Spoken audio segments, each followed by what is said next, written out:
Welcome दोस्तों। हमें एक फ्रेंड ने पूछा था कंप्रेसर को कैसे चेक करेंगे, सही है या खराब है। कंप्रेसर जो है कितने टाइप्स के प्रॉब्लम क्रिएट करता है और कंप्रेसर खराब होगा तो एयर कंडीशनर में क्या क्या प्रॉब्लम क्रिएट होगा, क्या क्या बिहेवियर होगा, कैसे हम जानेंगे।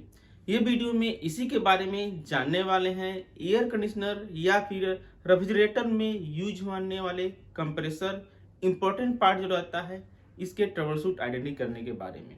अगर आपको मालूम है तो वीडियो की स्किप कर सकते हैं, नहीं मालूम है तो आप पूरा वीडियो देखिए, आपको फुल इंफॉर्मेशन मिलने वाला है। वीडियो अच्छा लगे तो लाइक कर सकते हैं, नहीं तो आप डिसलाइक कर सकते हैं। आप देख रहे हैं ASR service centre. Service centre में आपका स्वागत है। मैं हूं अमरजीत फ्रॉम उत्तर प्रदेश गोरखपुर से। कंप्रेसर एक इलेक्ट्रिकल और मैकेनिकल पार्ट्स पर वर्क करता है। तो इसमें जो ट्रबल शूट आते हैं, प्रॉब्लम आते हैं, फॉल्ट होते हैं, ये दो टाइप्स के मेन कॉमनली फॉल्ट रहेंगे। लेकिन इसमें अलग अलग टाइप के बिहेवियर होता है, प्रॉब्लम क्रिएट करता है अलग अलग सिचुएशन में। इसमें प्रॉब्लम सबसे पहले हम जानते हैं, एयर कंडीशनर चलता है, कूलिंग नहीं करता है। अगर सब कुछ चल रहा है नॉर्मल, सिर्फ कूलिंग नहीं कर रहा है तो कंडीशन में गैस का प्रॉब्लम हो सकता रहेगा। बट कई बार रहता है गैस प्रॉपर सब कुछ सही रहता है, चलते चलते सडनली जो है कूलिंग करना बंद कर देता है। तो कंडीशन में कंप्रेसर का पंपिंग फेलियर होना। अगर गैस वगैरह चार्ज है, पहले आपने चेक किया हुआ है, तो सडनली आपका एक दो दिन में तो गैस कम नहीं हो पाएगा अगर लीक वगैरह बाहर से नहीं देखने को मिल रहा है तो। और कंप्रेसर नॉर्मल स्टार्ट हो रहा है, चल रहा है, देखने को मिल रहा है। कंप्रेसर का इंपॉर्टेंस जो रहता है, सभी एयर कंडीशनर या फिर फ्रिज में कंप्रेसर का पंपिंग फेलियर का कंप्लेन आता ही है। कंप्रेसर का अगर पंपिंग फेलियर है तो उसे चेक करने के लिए हमें चाहिए मैनिफोल्ड गेज और क्लैम्प मीटर। क्लैम्प मीटर है आपके पास तो उसे आप आसानी से बिना, अगर आपका मैनिफोल्ड गेज नहीं है, क्लैम्प मीटर है, तभी कुछ हद तक आप आइडेंटिफाई कर सकते रहेंगे कंप्रेसर का फेलियर है या फिर कंप्रेसर लोड नहीं ले रहा है। लोड मीन्स क्या हो गया, जैसे कि कंप्रेसर का अगर मैकेनिकल पार्ट सही प्रॉपर तरीके से वर्क कर रहा है, गैस में है, तो ये लोड लेता है, पंपिंग करने में इसमें ताकत एनर्जी लगता है, लोड लेता है। तो इसका एम्पियर जो रहता है, रेटेड एम्पियर जो लिखा रहता है, उतना रिक्वायरमेंट जो रहता है एम्पियर लेगा। अगर एम्पियर कम ले रहा है, एग्जाम्पल अगर 2 टन का एसी है तो 11 या 12 नियर बाई आपका गैस के ऊपर थोड़ा एक दो पॉइंट जो रहता है वेरी कर सकता रहेगा एम्पियर। अगर 2 टन का एसी है, अगर 12 एम्पियर एग्जाम्पल मान सकते हैं, नॉर्मल लिखा हुआ है। अगर उससे कम एम्पियर ले रहा है, 7-8 एम्पियर ले रहा है, तब समझ सकते रहेंगे कंप्रेसर जो है लोड नहीं ले रहा है, नॉर्मल उसी तरह से ही नॉर्मली चल कर रहा है, सिर्फ रोटेटर उसका घूम रहा है, पंपिंग नहीं प्रॉपर कर रहा है। बट इसे हम श्योर करने के लिए इसमें मैनिफोल्ड गेज लगाएंगे, सक्शन और डिस्चार्ज जब हम लगाएंगे तब इसमें सही तरीके से प्रॉपर आइडेंटिफाई कर सकते रहेंगे। या फिर स्प्लिट एसी जो रहता है, इसमें ओनली सक्शन पाइप जो रहता है, सक्शन प्रेशर जो रहता है, बैक प्रेशर, वही हम चेक कर सकते रहेंगे। ये कंडीशन में होता क्या है, पंपिंग फेलियर में जो गैस का प्रेशर जो रहता है, गेज में जो प्रेशर शो करता है वो हाई शो करेगा, सक्शन प्रेशर जो शो करेगा ज्यादा शो करेगा। अगर डिस्चार्ज भी आप देखेंगे तो सक्शन और डिस्चार्ज प्रेशर दोनों इक्वल हो जाएगा। एग्जाम्पल नॉर्मल अगर R22 की बात करें तो 60 PSI जो नॉर्मल अगर सक्शन प्रेशर है, तो डिस्चार्ज प्रेशर इसका 250-260 नियर बाई होना चाहिए। एम्बिएंट टेम्परेचर के हिसाब से नॉर्मल उसमें कम ज्यादा वेरी हो सकता रहेगा, बट एक एग्जाम्पल आपको बता रहे हैं।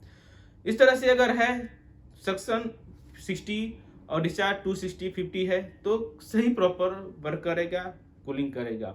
अगर आपका डिस्चार्ज प्रेशर लो है, एग्जाम्पल 100 PSI है, 150 PSI के आसपास में है, और सक्शन प्रेशर भी ये भी आपका 100 है, 90 है, 120 PSI शो कर रहा है, ये कंडीशन में माना जाएगा कंप्रेसर जो है बाईपास हो गया है, इसके अंदर जो पंपिंग है फेलियर हो गया, मैकेनिकल पार्ट जो है डैमेज हो चुका है, जिसकी वजह से सही प्रॉपर पंपिंग नहीं कर पा रहा है।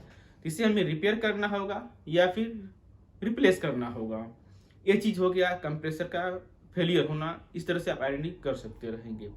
उसके बाद आता है कंप्रेसर का इंपॉर्टेंट चीज रहता है CSR चेक होना करना।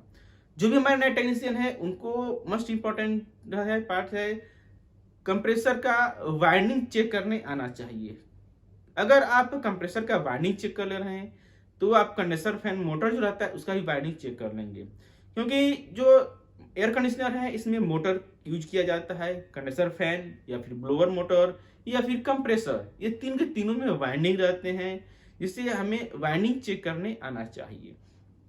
अगर कंप्रेसर है तो इसमें आपको 3 पॉइंट टर्मिनल देखने को मिलते हैं, कामर रन स्टार्ट। इसमें से अगर कई बार आता है इस कंटिन्यूटी नहीं शो करता है, और कई बार देखने को मिलता है हम चेक किए कंप्रेसर में कंटिन्यूटी नहीं शो कर रहा है और थोड़ा टाइम के बाद कंटिन्यू शो करने लगता है। ये कब होता है? कंप्रेसर जो है कई बार आता है, बहुत से रीजन होते हैं, ओवर हीट अप होना। कंप्रेसर अगर ज्यादा गर्म हो गया है वो कंडीशन में जो तीनों टर्मिनल रहता है आपस में कंटिन्यूटी नहीं शो करेगा। उसे 2 घंटा 3 घंटा के लिए आप छोड़ देंगे पावर ऑफ करके, तो कंप्रेसर कूल डाउन होगा, ठंडा होगा, तो तीनों कंटिन्यूटी शो करेगा। रिस्टार्ट करेंगे, स्टार्ट हो जाएगा। बट क्या रीजन होता है हाई एम्पियर ओवर हीट होने का? इसका हमारा दूसरा वीडियो बना हुआ है, क्या क्या रीजन होते हैं कंप्रेसर ओवर हीट होता है, क्यों ओवर हीट होकर के ट्रिप होता है। फिर भी हम आपको बता देते हैं कंप्रेसर का हीटअप होना, अगर कंप्रेसर का पंपिंग फेलियर रहेगा, जो सक्शन प्रेशर जो रहता है, रिटर्न जो पाइप रहता है वो चिल्ड नहीं आ रहा है, तो कंप्रेसर ओवर हीट होगा। या फिर कंप्रेसर स्टार्टअप नहीं ले पा रहा है, कैपेसिटर वीक है, उसमें भी ओवर हीट होगा। या फिर कैपिलरी ब्लॉकेज है, या फिर कंडेंसर जो रहता है वो ब्लॉकेज है, या फिर हाई एम्बिएंट टेम्परेचर है, बाहर का टेम्परेचर जो है ज़्यादा है। इस सब के रीजन की वजह से कंप्रेसर ओवरहीट होता है। ओवरहीट होने कंडीशन में कंप्रेसर स्टार्ट नहीं लेगा, तीनों टर्मिनल्स आपस में कंटिन्यूटी नहीं शो करेगा। ये आपके पास सिंगल फेस हो या फिर 3 फेस हो, दोनों कंडीशन में, दोनों फेस के कंडीशन में कंप्रेसर में इस तरह से प्रॉब्लम होता है। ओवरहीट होने में कंटिन्यूटी नहीं शो करेगा और स्टार्ट नहीं लेगा। कंटिन्यूटी शो कर रहा है बट स्टार्टअप नहीं हो रहा है, कंप्रेसर स्टार्ट नहीं ले रहा है।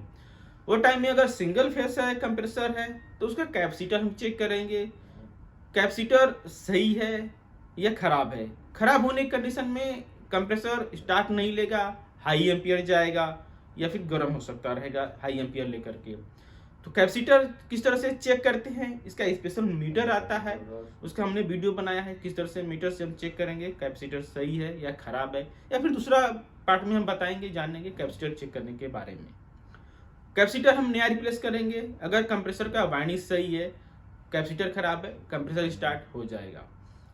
कंप्रेसर स्टार्ट हो रहा है, इसमें हमने बताया फर्स्ट कंप्रेसर का पंपिंग फेलियर होना, सेकेंड कंप्रेसर ओवरहीट होना, खराब होना।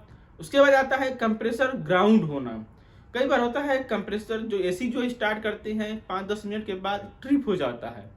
5 मिनट के बाद अगर कंप्रेसर जो सिस्टम पूरा ऐसी ट्रिप कर रहा है एमसीबी, तो कंडीशन में होगा क्या, कंप्रेसर ग्राउंड हो जाता है। जैसे आउटडोर में पावर जाता है, कंप्रेसर शॉर्ट होगा, वायरिंग शॉर्ट हो जाता है और ट्रिप कर जाता है। वो कंडीशन में कंप्रेसर को ओपन करके हम रिपेयर कर सकते रहेंगे। बहुत से लोग रिपेयर कराते हैं, रिपेयर होता है वर्कशॉप पे, या फिर डायरेक्ट से चेंज कर दिया जाता है। तो बेसिक जो है सिम्टम कुछ इस तरह से होते हैं, कंप्रेसर का पंपिंग फेलियर होना, कंप्रेसर ओवरहीट होना, कंप्रेसर स्टार्ट नहीं होना, या फिर कंप्रेसर हाई एम्पियर लेना। हाई एम्पियर ले रहा है वो कंडीशन में भी कैपेसिटर वीक होगा, या फिर कंप्रेसर के अंदर सिस्टम रेफ्रिजरेशन साइकिल जो है उसके अंदर ब्लॉकेज होना, लाइक फिल्टर, कैपिलरी ट्यूब, या फिर एक्सपेंशन वाल्व, फिल्टर ड्रायर, ये सब चीज़ें जो रहता है रेफ्रिजरेशन साइकिल जो रहता है उसके अंदर कुछ ब्लॉकेज रहेगा, कंप्रेसर हाई एम्पियर लेता है। ये सब रीजन होते हैं कंप्रेसर खराब होने के और डैमेज होने के, फॉल्ट होते हैं, ट्रबल शूट होते हैं। तो आशा करता हूँ आपको इसके बारे में इंफॉर्मेशन मिला रहेगा, कंप्रेसर खराब क्या क्या होता है, इसका सोल्यूशन क्या है, कैसे इसे चेक करते हैं, क्या क्या खराब होने पे प्रॉब्लम क्रिएट करेगा एयर कंडीशनर में। इसी तरह से और जानकारी के लिए हमसे जुड़े रहें, हमारे चैनल सब्सक्राइब कर सकते हैं। सब्सक्राइब करने के बाद जो बेल आता है, ऑल नोटिफिकेशन आता है, उसे ऑन जरूर करें, जिससे कुछ भी इस तरह से वीडियो बनाए आपके पास भेज सके और आप भी जान सके, सीख सके, दे सके। हम आपसे रिक्वेस्ट यही करेंगे, आप ये वीडियो नए टेक्नीशियन, नए लोग पास शेयर करें, जो लोग कोर्सेज कर रहे हैं या फील्ड में आना चाहते हैं, वो लोग भी जान सके, सीख सके, समझ सके। तो आज आपका दिन शुभ हो। Thank you for watching.